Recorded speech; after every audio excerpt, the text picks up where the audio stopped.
കേസില് ജാമ്യം റദ്ദ് ചെയ്യണമെന്ന് ആവശ്യപ്പെട്ട് കൊടും കുറ്റവാളി തന്നെ പറയണം. അയാളുടെ ജാമ്യം റദ്ദാക്കുന്നതിന് വേണ്ടി പോലീസ് ഒരു റിപ്പോർട്ട് നൽകിയിട്ടുണ്ട്. 2020 ബലാത്സംഗ കേസിൽ ഉൾപ്പെടെ പ്രതിക്ക് ജാമ്യം ലഭിച്ചിരുന്നു. അപ്പോൾ ഇങ്ങനെ ജാമ്യം ലഭിച്ച് കുറ്റകൃത്യങ്ങൾ വീണ്ടും ചെയ്യുക എന്നത് ആവർത്തിച്ചുള്ള ഇയാളുടെ ഒരു സ്വഭാവമായി മാറുകയും ചെയ്യും. അരുൺ പൂപ്പറമ്പ ആണ് വിവരങ്ങളുമായി. അരുൺ, അപ്പോൾ ജാമ്യത്തിലിറങ്ങുക, അതിനേക്കാൾ കൂടുതൽ കൊടിയ കുറ്റകൃത്യം ആവർത്തിക്കുക എന്നൊക്കെയുള്ള ഇയാളുടെ ഒരു സ്ഥിരം, ഇയാളൊരു കൊടൂര കുറ്റവാളിയാണ്, അയാൾ ദയ അർഹിക്കാത്ത ആളാണെന്ന് കോടതിയെ ബോധ്യപ്പെടുത്താൻ പോലീസിന് കഴിയും എന്ന് പ്രതീക്ഷിക്കാവോ? ആഷ്മി, തീർച്ചയായും 19-ാം വയസ്സിൽ തുടങ്ങിയ കുറ്റകൃത്യങ്ങളാണ് മോഷണം, പിടിച്ചുപറി, പിന്നീട് അത് ഈ കൊലപാതകം ഉൾപ്പെടെയുള്ള കൊടും ക്രൂരമായിട്ടുള്ള കുറ്റകൃത്യങ്ങളിലേക്ക് ഈ മുജീബ് റഹ്മാൻ കടക്കുകയും ചെയ്തു.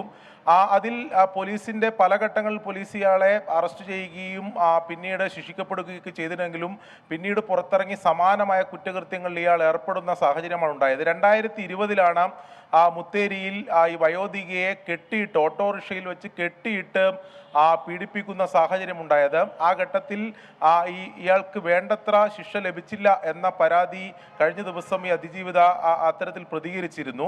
ആ കേസിലാണ് ഇപ്പോൾ പോലീസിന്റെ ഒരു നീക്കമുണ്ടായിരിക്കുന്നത്.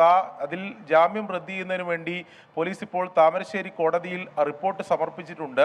സ്വാഭാവികമായും അതിന്റെ തുടർ നടപടി എന്നോണം ആ കേസിൽ ഇയാളുടെ ജാമ്യം റദ്ദ് ചെയ്യുന്ന നടപടിയിലേക്ക് കോടതി കടന്നേക്കും എന്നതാണ് നമുക്കിപ്പോൾ ലഭ്യമാകുന്ന വിവരം. നേരത്തെ ഹാഷ്മി സൂചിപ്പിച്ചതുപോലെ നമുക്ക് ഒറ്റവാക്കിൽ പറയാം, കൊടും കുറ്റവാളിയാണ്, സമൂഹത്തിൽ വലിയ ആപത്ത് വിതക്കുന്ന അത്തരത്തിൽ ഒരു പശ്ചാത്തലമുള്ള ഒരു കുറ്റവാളിയാണ് അയാൾ.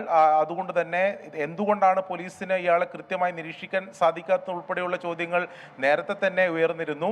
ഈ അനു കൊലപാതകവുമായി ബന്ധപ്പെട്ട് തന്നെ അയാൾ അവിടെ നേരത്തെയും അവിടെ വന്നിരുന്നു എന്നുൾപ്പെടെയുള്ള കാര്യങ്ങൾ ഈ ഘട്ടത്തിൽ പുറത്തു വരികയും ചെയ്യുന്നുണ്ട്.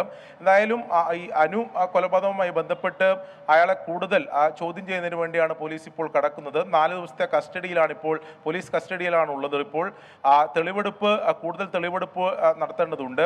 മട്ടന്നൂരിൽ ഇന്നലെ, അതായത് ഈ ബൈക്ക് മോഷ്ടിച്ച മട്ടന്നൂരിൽ ഇന്നലെ എത്തിച്ച് തെളിവെടുത്തിരുന്നു.